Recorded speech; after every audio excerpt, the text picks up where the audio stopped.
Gita on the go. And today we will be taking up the shloka number 2.19. In the previous sessions, if you recall, we have discussed about some recent findings of the doctors, like the near-death experiences, like the out-of-body experiences, and many others, which are beginning to scientifically prove to the gross material eyes that we are endowed with, that we are conditioned with, to make us believe in the soul. However, that is because we have ceased to believe the authorities of the scriptures. The first things first, if we were to be really knowledgeable and intelligent, we would believe that whatever is written in the scriptures is a definite fact. Now, modern science, the modern education makes us so-called educated people insensitive and unbelieving of what is written in the Shastras.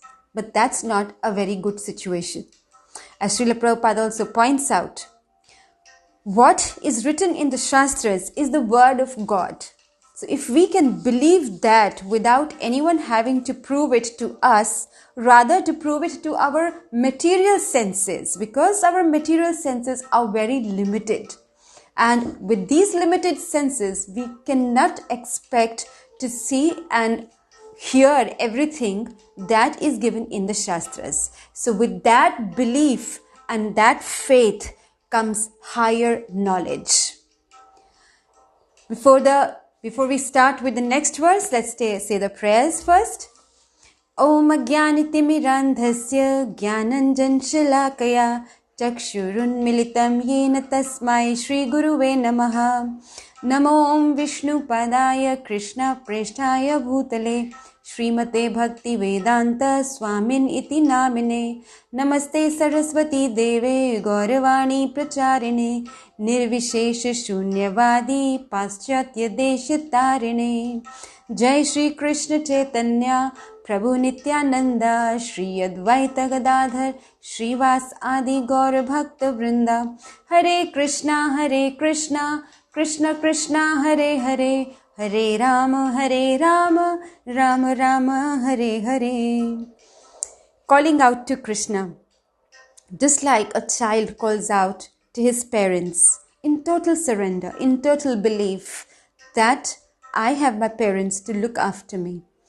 This total surrender and belief in God will help us win his affection, just like a parent feels affectionate towards his child when the child is totally surrendered. Now, we might seem to think that this surrender or belief or dependence on God is a sign of weakness. No, it is not. It's a sign of love. It's a sign of the loving interrelationships that we may have with God if we so desire and so choose. And loving relationships are the most beautiful part of our life. It's what makes our life actually worth living. Taking up 2.19, a very beautiful poetic verse once again that Krishna is telling Arjun. Ya enam veti hantaram yaschainam manyate hatam ubhav tau na vijanito nayam hanti nahanyate. Another reason, another verse that shows us how beautifully poetic the verses are, how beautifully perfect the verses are, and actually makes us appreciate why we call it the Bhagavad Gita, the song of the God. It is really a beautiful poetry sung by Krishna to Arjun. And Srila Prabhupada's purport, translation rather, is actually even, in the line of being poetic. It's as poetic, at least, if not more, than what Krishna is saying. Neither he thinks the living entity is a slayer, nor he who thinks is slain is in knowledge.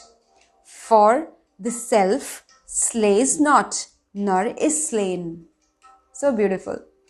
So here Srila Prabhupada is telling us that one who thinks that the living entity can slay or kill someone. Similarly, one who thinks that a living entity can be slain or be killed, both of them are not in real knowledge. They are both in ignorance, because the living entity is neither slain nor slays anyone. Or in very simple terms, the soul neither kills nor is killed. Now, to this seemingly very simple verse, we have seen in the previous verses that the soul is indestructible. In the previous verse only, 2.18, anashinaha. The adjective used for the soul is anashinaha, which means it is indestructible. Okay, point taken. Soul cannot be destroyed. But this one more fact to be understood. The soul also doesn't kill anyone. We have to understand this. Well, first things first, in the purport, first Srila Prabhupada goes on to tell us how the soul is never killed. Srila Prabhupada tells us that no material weapon can actually kill the soul because of two reasons. One, it is too small to be killed by a material weapon. And number two, it is a spiritual being. So something which is spiritual is absolutely beyond anything which is material. So as we have been talking, material and spiritual are incompatible.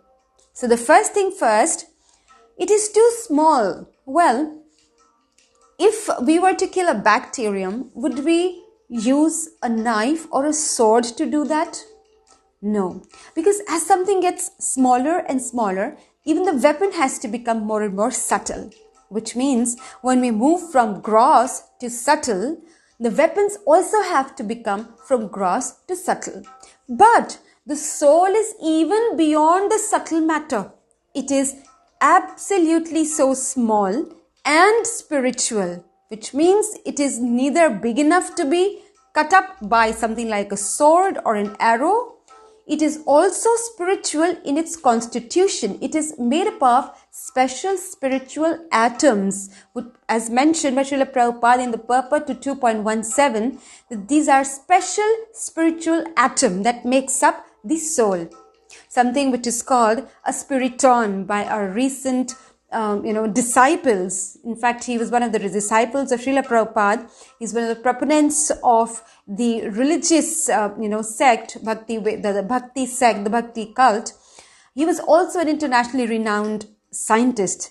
His Holiness Bhakti Damodar Swami Maharaj. So he, being a scientist, has held various interfaith dialogues, and he was the one to coin the term spiriton. So just as we have a material atom which makes up the matter that we can see around us, the soul is made up of a spiritual atom, which is the spiriton. So that makes it absolutely incompatible with any material weapon like a sword or an arrow or the firearms that we are using today. So in no case can we have any weapon which can kill the soul. Now the other aspect is that soul also cannot kill anyone. Now why does this particular statement appear here? What does Krishna want to say here?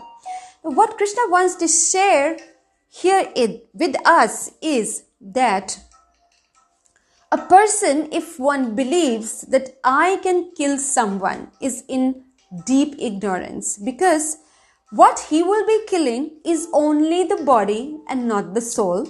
That is the first thing. And secondly, even if he's killing the body, so-called maybe with a weapon, just like Arjuna is about to fire weapons at the enemy army and kill the members of the enemy army, he is only going to be killing the material bodies which are anyways going to perish. So the point here is, Srila Prabhupada is explaining here that the body to be destroyed or killed is a law of nature. It is the natural course of events. It is going to happen anyways. So anybody killing anybody and thinking that I am the killer actually is the doer mentality. I am the doer, I am the killer. So Krishna here wants to suppress, he wants to put an end to this doer mentality that body is anyways going to die. No, it's anyways going to be destroyed, perish in due course of time. So if anyone kills the body, he's still not the killer, But that doesn't mean, Srila Prabhupada is again pointing to us that doesn't mean that we go on about a killing spree saying, I am not the killer.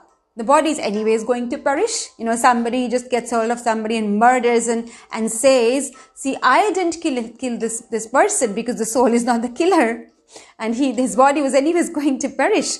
Well, that's as good as logic. But then if the same thing happens back to him, if he is, say, sentenced to death by hanging, we can say the same thing back to him.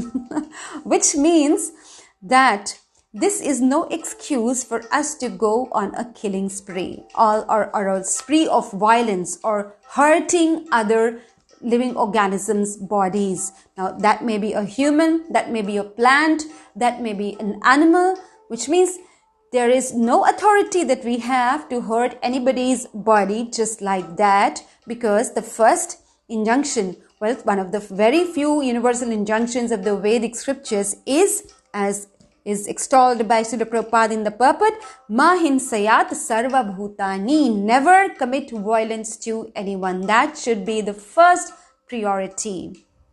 Now, what exactly is Srila Prabhupada trying to tell us here? That it actually propagates in general the rule of non-violence and also of violence to the animals, which means the slaughter of animals. You see, there are in Western countries, there are slaughterhouses being maintained to systematically rear and sometimes, maybe from nature also, to kill the animals for food. So that is something really not recommended by the scriptures. So Srila Prabhupada tells us that to slaughter animals or to do violence to any living being is against the Vedic scriptures. But does that mean killing of every type is not correct? Now Srila Prabhupada gives us another insight. He tells that killing somebody's body without proper authority is not only against the law of the state but also the law of God. A beautiful statement that needs a little bit of elaboration. I will try to explain this to you. What is meant by without proper authority?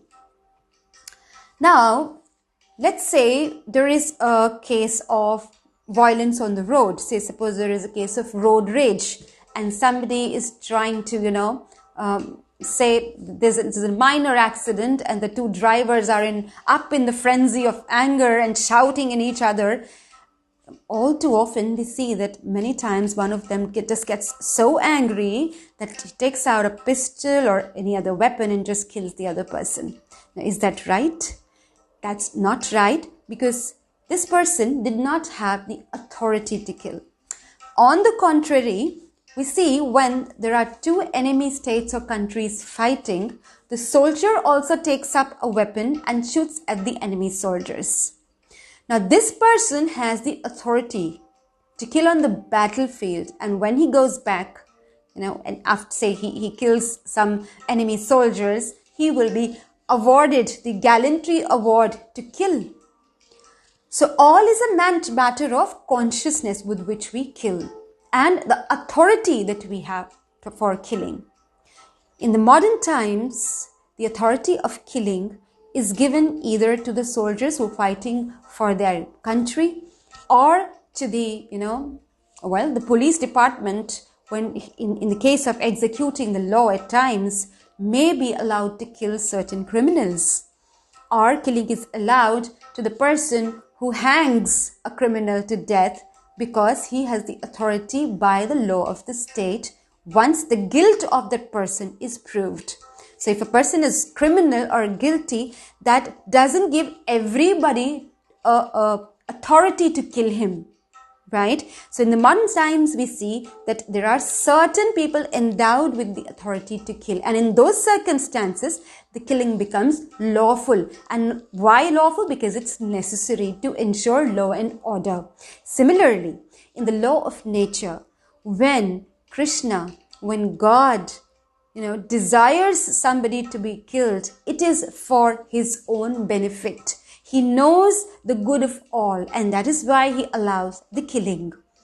So to kill as per the desire of Krishna, of God, is lawful killing. It is not against the dharma. It is actually dharma yuddha. So the battlefield on which Arjun is standing against the Kauravas, the Pandavas are standing against the Kauravas, is a case of dharma yuddha. So in such a dharma yuddha, the killing becomes lawful because it is happening because of the desire of God to restore dharma. So that is meant by the authority to kill. And just as there is a state of law, well, there is a law that operates in both the material world here, as in the human, I would say, the legislative and the executive system. The governments enforce a law. Similarly, there is a universal law of God. There's a law of nature. It is visible to us as we go on with our lives. The law of karma, for instance. So these laws are universal laws. To refute them or just to deny their existence will not actually make them go away. So any wrongdoing will be duly punished according to the law of the God. So that's all for today. I hope you're reading this wonderful book, Bhagavad Gita, as it is by Srila A.C. Bhaktivedanta Swami Prabhupada. Believe me, reading this book can change your life. It can transform you inside out. It can give you the vision to know what is right and what is wrong. So please keep reading the Bhagavad Gita, keep chanting the Hare Krishna Maha Mantra, and be happy.